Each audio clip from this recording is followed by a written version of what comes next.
Hello and welcome everybody to Game 2 of Beastyqt versus GLiTCHReplays from the ZOTAC October Finals. Spawning in the bottom left position as the yellow Terran, we have Beastyqt.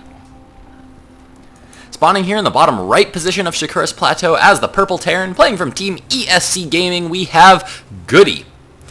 Now in Game 1 we saw a very interesting opening from GLiTCHReplays where he pretty much just opened with a barracks, a tech lab, and just started pumping out marauders, sending him straight to his opponent's base, and that, coupled with the fact that his opponent had fast expanded and he pulled an SCV to start building a bunker, pretty much prompted Beastyqt to immediately quit out of Game 1, causing a very fast Game 1. Now going into Game 2, gonna have to see if GLiTCHReplays is gonna try that same opening again, whether he uses that regularly as an opening or whether that was just something that he just likes to do to try to win right in the early game. Gonna have to see whether he's gonna try for that again. I would definitely love to see him try it again, especially knowing that Beastyqt has seen that build now once and is probably not gonna go for that same Reaper opening this time around.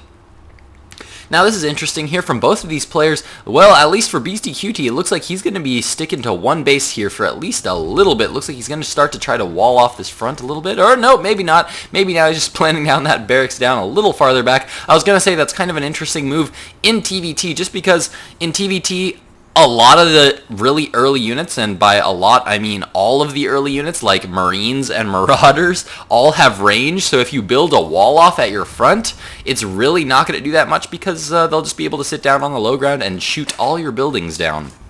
So that's not necessarily something you want to do in TVT, but I don't know.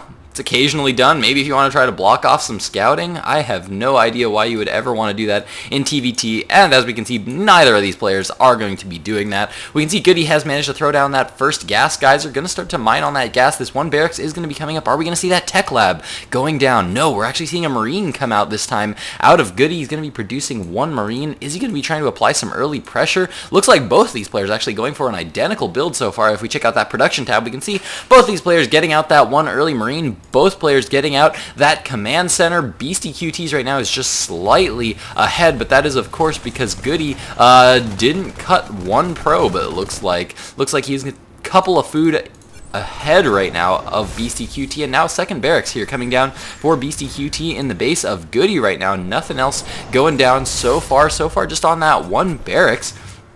But he is sending another, no, he's going to be pulling out a CV back. I thought he might be sending that across to start to make a bunker because he was sending a Marine across the map there. But it looks like he's just going to be pulling that back to his own base and maybe continuing up some other kind of production. There we go. Now we do have a factory coming down here for GLiTCHReplays. Mech is something that's becoming more and more common in the TVT matchup. And people like Artosis actually predict that it is actually going to be the future of TVT. The future of TVT is strictly going to be mech and lots of mech, just because Artosis, well, at least in Artosis' opinion, mech is just superior to barracks units in every way possible, but players just really haven't experimented around a lot with it yet.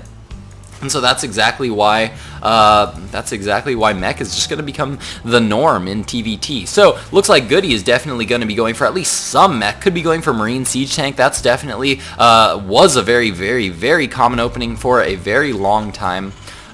Very common strategy, rather, for a very long time in TVT. But no, we actually see he's going to be going for some kind of a 1-1-1 build where he did throw down that barracks factory, and now he's getting down that starport. Going to be producing some Hellions out of that factory. Going to be getting some good scouting information out of that. And that is actually one reason that would be okay to make a wall off here at the front of your base in TVT, preventing those Hellions from running up your ramp real quick, giving you some time to react. And here we go. GLiTCHReplays now moving out with that one Hellion, going to try to get some good scouting information. What's going to be coming down on this starport? That is, of course, the critical question.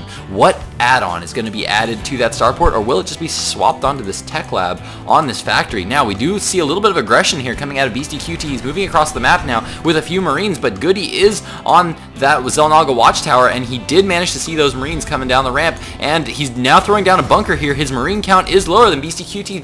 Beastyqt has almost double the Marine count here of GLiTCHReplays, but GLiTCHReplays now pulling more Marines to the front. Bunker is going to go down, but I don't think it's going to be quite up in time, and I think Beastyqt is outnumbering GLiTCHReplays right now, and it looks like he's going to start to focus down all these Marines at the front, and GLiTCHGoOdy now pulling a lot of SCVs off the line to have to defend against this attack, and it looks like he's most likely going to be able to hold that, especially considering that bunker is just now going to be completing. Tech Lab now swapped onto that starport, so that means we do have a Banshee now coming out here for GLiTCHGoOdy as Hellions continue to be produced out of that factory, nothing being produced out of that barracks at the present time. In the base of Beastyqt, he's going to be going for a fast command center here while he continues to get up these bioforces. We currently have 2 barracks up right now, one with reactor, one with tech lab, going to be producing those marines and marauders here in small-ish numbers just to get up some early defense, put on some early aggression on his opponent, and now the factory has been dropped down here for Beastyqt, but it looks like he is going to be getting that expansion, and there we go. Now GLiTCHGoOdy is also throwing down an expansion as well. Notice that this Banshee is going to be produced with Cloak. He does have Cloak on the way, and that Banshee is just now moving into the third base. We do have a second Banshee on the way here. He's going to start to focus down these units. Cloak is still a little ways from finishing. Looks like he's got another almost full minute on that Cloak still coming here, so he's going to have to wait a little while before he gets that ability to cloak. In the meantime, he's just going to pull around to the front, try to get some good scouting information in, and there's a couple of Marines that a Banshee does slightly outrange Marines. They have a slight attack advantage over Marines. As you can see, Marines have an attack range of 5, while Banshees have a range of 6. So if you're very, very, very good at your Banshee micro, then you can pick off a lot of Marines there, and there goes the Cloak down now for GLiTCHGoOdy, but nice scan goes down by Beastyqt, and he's able to pick it off, but there is another Banshee now at the back of the mineral line, and is there enough energy? Yes, there is enough energy to be able to scan. He just needs to get these Marines under that Banshee, and as you can see, GLiTCHGoOdy trying to use some of that micro there to pull back that Banshee, keeping it out of range in case that scan does go down, and there goes the scan, but GLiTCHGoOdy, it does have enough range that he is going to be able to pull back, but that Banshee is getting really low on health. Notice 8 kills already, so that is a Banshee definitely worth it so far here for GLiTCHGoOdy. Gonna be pulling back right now, gonna need to get that back to his base, maybe repair, go back out to try to deal some damage.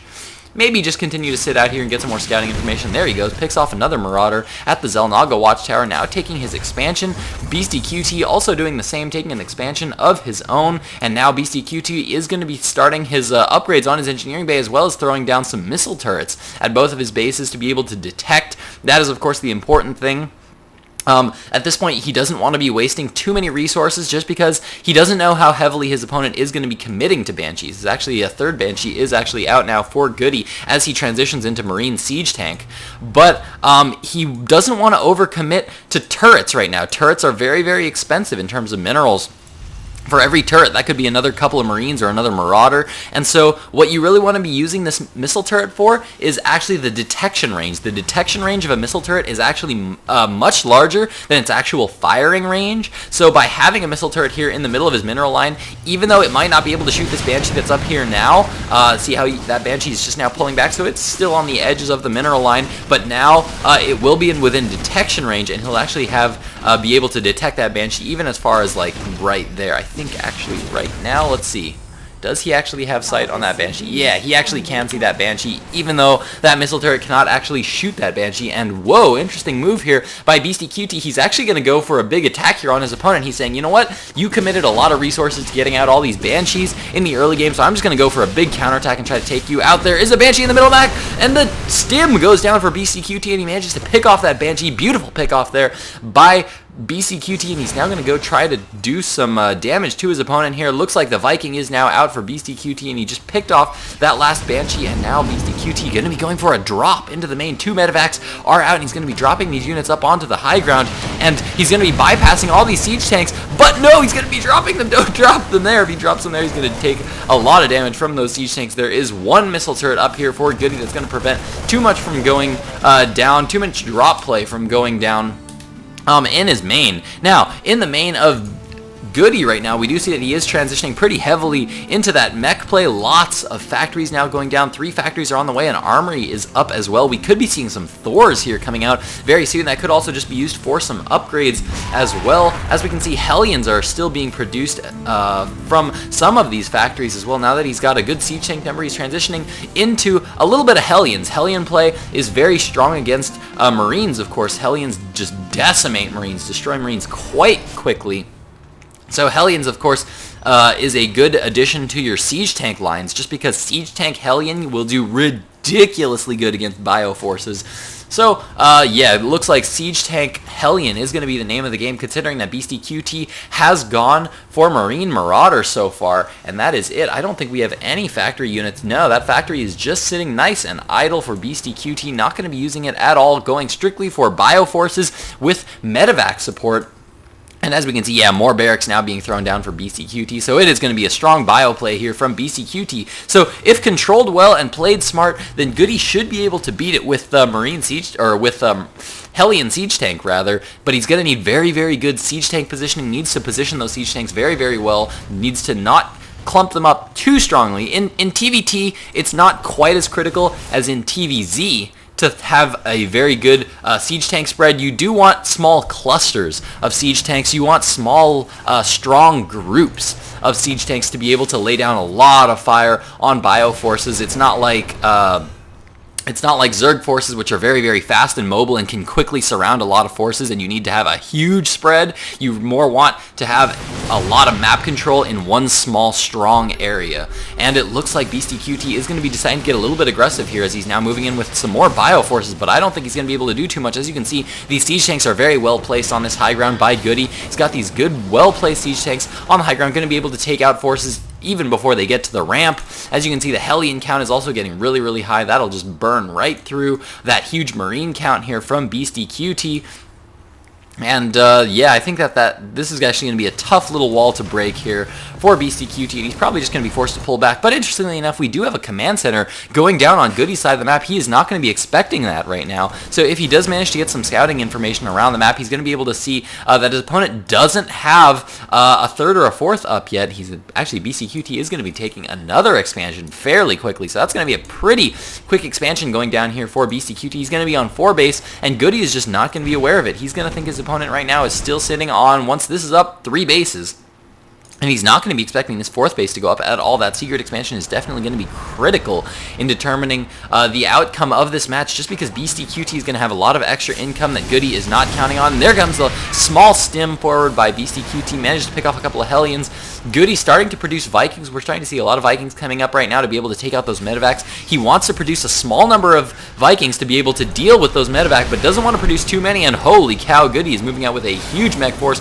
Big siege tank, nice siege tank spread here by Goody. This is about exactly what you want. Not too spread out, but a little bit of spread there to try to deal some damage as those bioforces move forward. Those Hellions starting to move forward. They need to be careful. Those concussive shells from the Marauders can slow the Hellions and trap just small numbers of Hellions back if he's not careful. But there we go. Now Goody is just going to start his slow move across the map as he establishes this 3rd base. Wants to establish map control dominance at this small central area here so that he can take his expansion safely. But as we can see, let's check out the Harvester tab right now. As we can see, Goody is actually up 70 to 59. But of course, Beastyqt right now is on 4 bases to just the 3 right now of Goody. Goody's just getting on this 3rd base. Beastyqt is, of course, mining on this base as well as these 2 bases. So he's going to be getting quite ahead in the income tab. As you can see, holy cow, look at the difference in income right now between these 2 players. But man, look at the army here for Goody. Goody does have some Thors in the mix, lots of siege tanks, lots of Hellions, and even a small number of bioforces here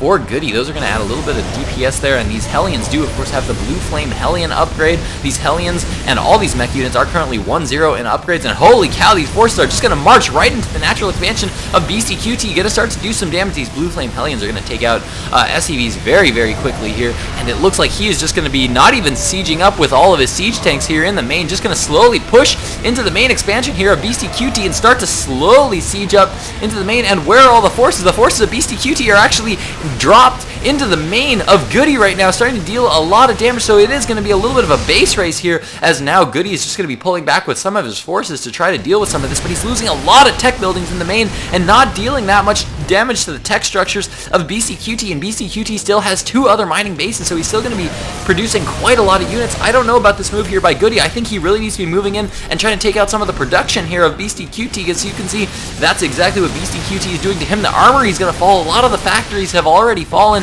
and there we go. The last factory does now go down. A lot of units were there and didn't get canceled there by Goody.